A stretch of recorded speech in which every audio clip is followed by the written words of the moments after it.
What if the story of freedom was written not with ink, but with sacrifice?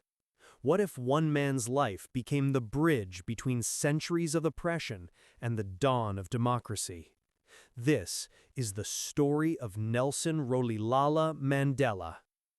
But before he became the icon of peace, he was branded a terrorist. Before statues rose in his honor, he was locked away for 27 years. How did a boy from a remote village in South Africa grow into the symbol of freedom for the world? Mandela was born in 1918 in the small village of Mamvezo. His name, Rolihlahla, means troublemaker, and troublemaker he would become, not for mischief, but for challenging one of the most brutal systems of racial oppression in modern history, apartheid. Raised under traditional Tembu customs, young Mandela learned discipline, respect, and the value of community. Yet deep inside, he dreamed of something more, a life that could alter not only his destiny, but the fate of a nation. At age 12, tragedy struck. His father, a local counselor to the Tembu royal family, died. Suddenly, Mandela's life changed.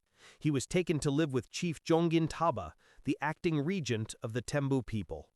It was here that Mandela's world expanded, from village boy to future leader. In the royal household, Mandela sat quietly at gatherings, listening to debates among tribal leaders.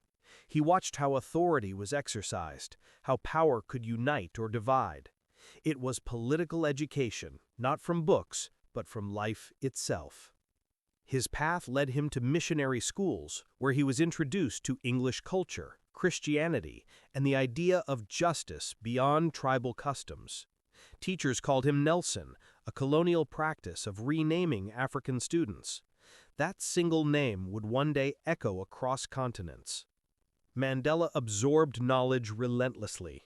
He read about African chiefs, British rulers, and freedom struggles abroad. Stories of heroes like George Washington and Abraham Lincoln planted seeds. But in his heart, he wondered, could such liberation ever reach South Africa? By the time Mandela reached university, he was no longer just a student. He was a man searching for purpose. At Fort Hare University, a breeding ground for African intellectuals, Mandela found peers who questioned the system, who whispered about freedom, who challenged authority. But defiance came at a cost. When Mandela joined a student protest against university policies, he was expelled. A single decision that foreshadowed a lifetime of resistance. His path was set. He would not remain silent in the face of injustice. In Johannesburg, Mandela's world widened. He worked as a mine security guard, then as a law clerk, navigating a city divided by race and privilege. It was here he met activists, thinkers, and mentors who sharpened his political awareness. Mandela enrolled in law studies and befriended Walter Sisulu, a man who would become his lifelong ally. Sisulu introduced him to the African National Congress, the ANC, a movement that would transform Mandela from an aspiring lawyer into a revolutionary. The ANC, founded in 1912, had long advocated for African rights, but by the 1940s it was seen as too passive, too patient. Mandela, alongside Sisulu, Oliver Tambo, and others, formed the ANC Youth League. Their mission? Inject boldness, urgency, and resistance into the movement. They pushed for strikes, boycotts, and civil disobedience. Freedom in our lifetime, they declared. For Mandela, the courtroom became both a battleground and a shield. He studied law not only to defend the oppressed, but to dismantle the system itself. But the enemy was formidable. In 1948, the National Party rose to power, formalizing apartheid, a legalized system of racial segregation so brutal it stripped black South Africans of land, rights, and dignity. The fight had just become far more dangerous. Mandela responded with fire. He became one of the leaders of the Defiance campaign in 1952, the first large-scale multiracial act of resistance against apartheid laws. Thousands joined, filling prisons, demanding justice. Mandela was arrested, but his name had begun to ignite hope. During this time, Mandela and Oliver Tambo opened the first black law firm in South Africa. They defended ordinary citizens against apartheid laws, giving people not just legal protection, but dignity. Their office became a sanctuary for the oppressed. But the government struck back harder. Bans, arrests, police harassment, the cycle intensified. Mandela faced charges of treason alongside 155 others in 1956. Though acquitted years later, the trial cemented him as a central figure in the freedom struggle. The question was no longer if Mandela would sacrifice everything, but when. As the apartheid regime grew more violent, Mandela stood at a crossroads. Would he cling to peaceful protest or embrace a new, more dangerous path? That choice would change the course of history. And it would propel Nelson Mandela into the shadows of underground resistance, where the cost of freedom was counted in years of prison walls and the blood of the innocent. By the early 1960s, the dream of peaceful protest was bleeding on the streets. The Sharpeville massacre in 1960, 69 unarmed protesters gunned down by police, was a brutal message. The apartheid state would kill to survive. Mandela, once a firm believer in nonviolence, made a fateful turn. Alongside his comrades, he co-founded Umkhonto we Sizwe, the Spear of the Nation. Its mission: sabotage government installations, strike fear into the apartheid regime, but avoid loss of life. Mandela moved into the shadows. He disguised himself as a driver, a gardener, even as a chauffeur to evade capture. Journalists dubbed him the Black Pimpernel, but every step drew him closer to betrayal and capture. In 1962, Mandela was arrested and sentenced to 5 years in prison. But the state wasn't finished. 2 years later, police raided a farmhouse in Rivonia, uncovering documents linking him to armed resistance. The Rivonia trial would follow, and Mandela's life hung in the balance. In the dock, Mandela faced the death penalty, yet he refused to plead for mercy. Instead, he delivered words that would echo through history.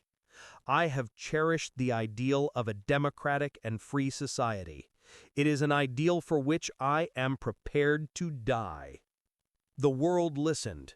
Newspapers across continents printed his speech. Students marched, leaders spoke out. The apartheid regime thought it was silencing Mandela. Instead, it had created a martyr, a symbol of freedom larger than any prison. Mandela and his comrades were spared execution, but sentenced to life imprisonment. He was sent to Robben Island, a windswept rock off Cape Town, notorious for breaking men's bodies and spirits. Few expected him to ever emerge alive. The conditions were brutal. Mandela slept on a thin mat, crushed limestone in a blinding quarry, and endured constant humiliation. Guards called him by number, 466/64. They tried to erase his name, his dignity, his humanity. But Mandela refused to break. He turned the prison into a university. In whispered conversations through cell bars, inmates debated politics, history, strategy. They called it the Robben Island University, and Mandela was its silent professor. He studied his captors as much as his comrades.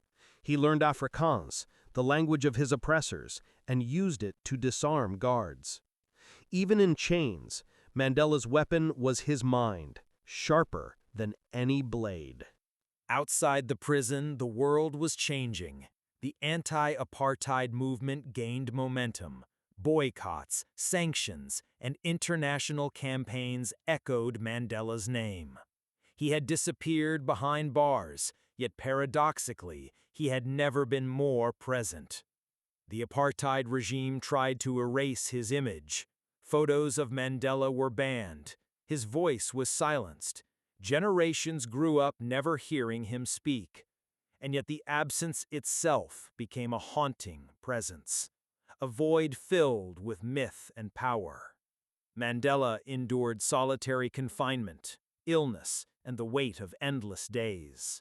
But he also found inner discipline, exercising daily, reading relentlessly, keeping his spirit unbroken. "I never lost hope," he later said, "because I knew I was part of a larger struggle." Letters smuggled out revealed a man both resolute and deeply human, missing his children's birthdays, grieving the death of his mother, yearning for the touch of family. Behind the myth of Mandela, there was always the man. By the 1980s, South Africa was a nation on the edge. International sanctions crippled its economy. Townships erupted in flames, and the world demanded Mandela's release. The regime was trapped. Keep him locked away or risk collapse. Mandela was moved from Robben Island to Palmsmore Prison, then Victor Verster. Each transfer sparked rumors. Was the government preparing to negotiate or to bury him forever? From behind bars, Mandela began secret talks with government officials. He insisted he was not bargaining for his own freedom, but for the freedom of his people. It was a delicate game, the oppressor and the prisoner testing each other's resolve. But the regime offered conditional release if Mandela renounced violence. He refused. Freedom at the price of surrender was no freedom. His reply was unshakable. Only free men can negotiate. Prisoners cannot enter into contracts. Year after year, pressure mounted. The world's eyes turned to South Africa. Would Mandela emerge, or would his story end within the prison walls that held him? And then, after 27 years in captivity, the impossible happened. On February 11, 1990, the gates opened. Nelson Mandela walked free.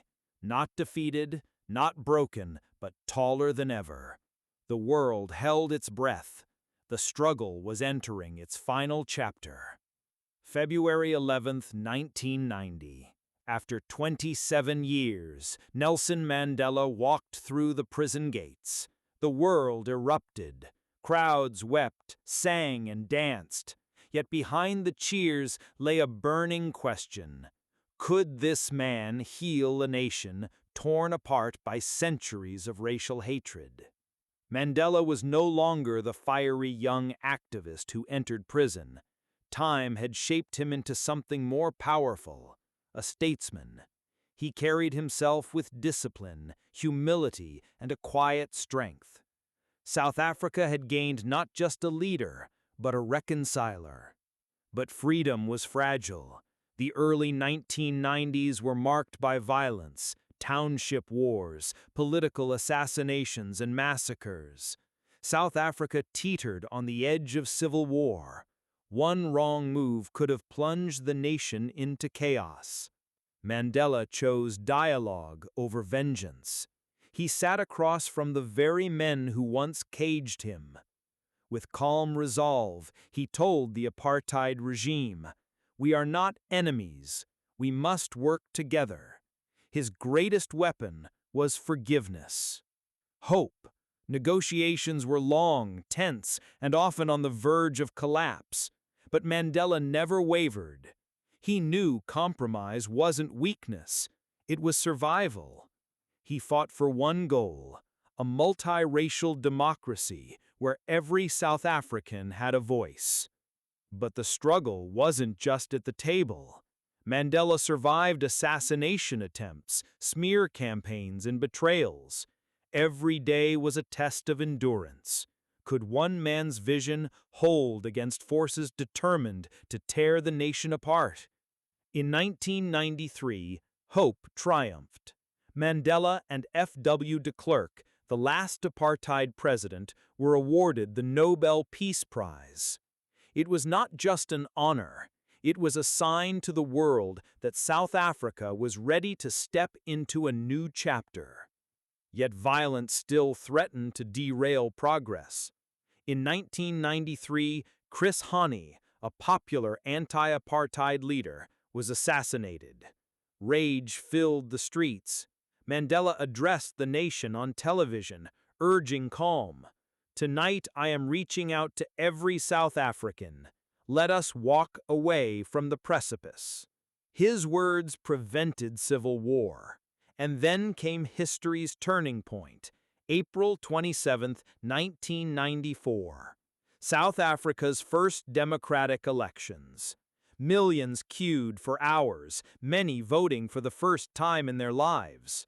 For them, Mandela was more than a candidate. He was freedom itself. When the results came, the message was clear. Nelson Mandela was elected South Africa's first black president. For the oppressed, it was vindication. For the world, it was a miracle. For Mandela, it was the beginning of the hardest work of all, rebuilding a nation. On May 10, 1994, Mandela took the oath of office in Pretoria. Beside him sat global leaders, heads of state, and millions watching worldwide. He declared, "Never, never, and never shall it be that this beautiful land will again experience the oppression of one by another." Mandela inherited a nation divided by race, wealth, and decades of hate. His task was monumental. Unite black and white, rich and poor, victims and oppressors. And he knew symbolism mattered as much as policy. One of his boldest gestures came through sport. In 1995, South Africa hosted the Rugby World Cup. Rugby had long been a symbol of white Afrikaner pride. Mandela shocked the world by wearing the Springbok jersey, embracing the sport as a tool for reconciliation. When South Africa won the final, Mandela presented the trophy to Captain Francois Pienaar. The stadium roared, not just for rugby, but for unity. In that moment, Mandela turned a symbol of division into one of hope. South Africa still bore the scars of apartheid, deep poverty, crime, inequality. Mandela's government introduced policies of reconciliation, truth, and development. But he knew healing a nation would take generations, not one presidency. The Truth and Reconciliation Commission, led by Archbishop Desmond Tutu, allowed victims and perpetrators to speak, confess, and forgive. It was controversial, but Mandela believed truth was the only foundation for lasting peace. Mandela refused to be consumed by bitterness. Instead, he modeled humility. He served only one term, stepping down in 1999. His legacy was not clinging to power, but proving that true leadership means knowing when to pass the torch.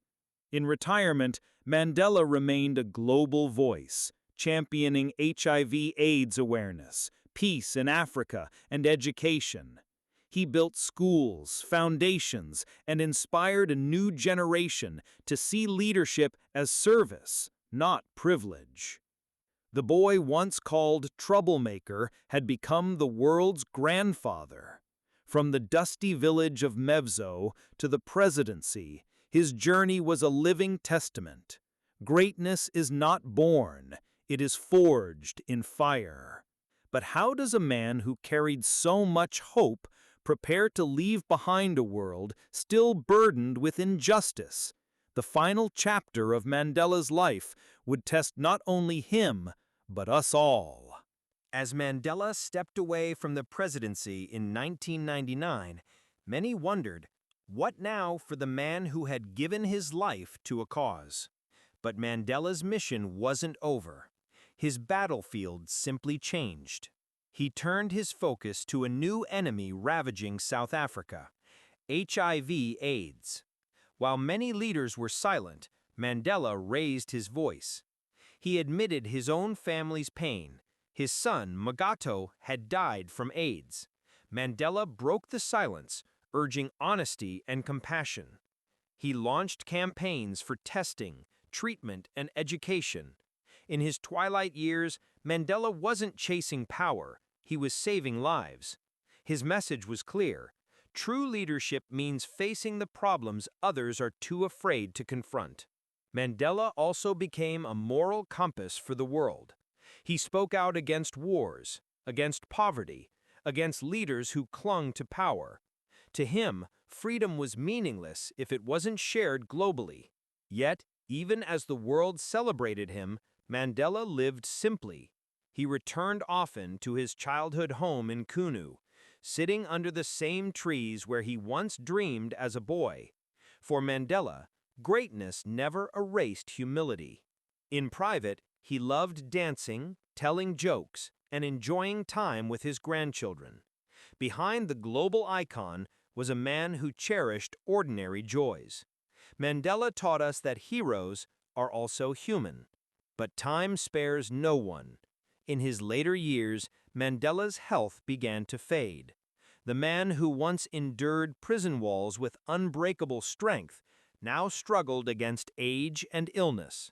On December 5, 2013, Nelson Mandela passed away at the age of 95. South Africa wept, the world mourned. Yet amid the grief, there was also gratitude for a life that had bent the arc of history toward justice. World leaders gathered in Johannesburg to honor him: presidents, kings, ordinary citizens. It was one of the largest gatherings of humanity in modern history. Mandela had united the world one last time. But Mandela's true memorial is not in statues or speeches. It is in the courage of those who fight injustice, in the child who dreams of education, in the leader who chooses service over power. Mandela taught us that forgiveness is not weakness, it is strength, that unity is not given, it is built, and that the measure of leadership is not how much power you hold, but how much hope you inspire. Today, the world faces new challenges: inequality, division, climate crisis. Mandela's life asks us, will we choose fear or will we choose courage? Will we build walls or will we build bridges? Mandela's story is not just history, it is a blueprint, a reminder that even the darkest prison cannot extinguish the light of justice, that one person's resilience can transform the fate of millions. From shepherd boy to revolutionary, from prisoner to president, from symbol of struggle to symbol of peace. Mandela's journey was proof that the impossible is possible. But Mandela would remind us, I am not a saint, unless you think of a saint as a sinner who keeps on trying. His greatness was not perfection, but persistence. He stumbled, he suffered, he sacrificed, but he never gave up. That is the essence of leadership. That is the essence of freedom. The torch now passes to us, to carry his lessons into our time, to be the voices for justice, the builders of peace, the dreamers of a better tomorrow. Mandela's life was not the story of one man. It was the story of humanity's capacity to change. And his greatest legacy is this: the belief that each of us can make history if we dare to act. The world will remember Nelson Rolihlahla Mandela as a revolutionary, a reconciler, a president, a father of a nation. But above all, he will be remembered as proof that love is stronger than hate. So when you think of Mandela, don't just remember the man in the suit or the prisoner behind bars. Remember the dreamer who refused to surrender. And ask yourself, what will I do with my freedom?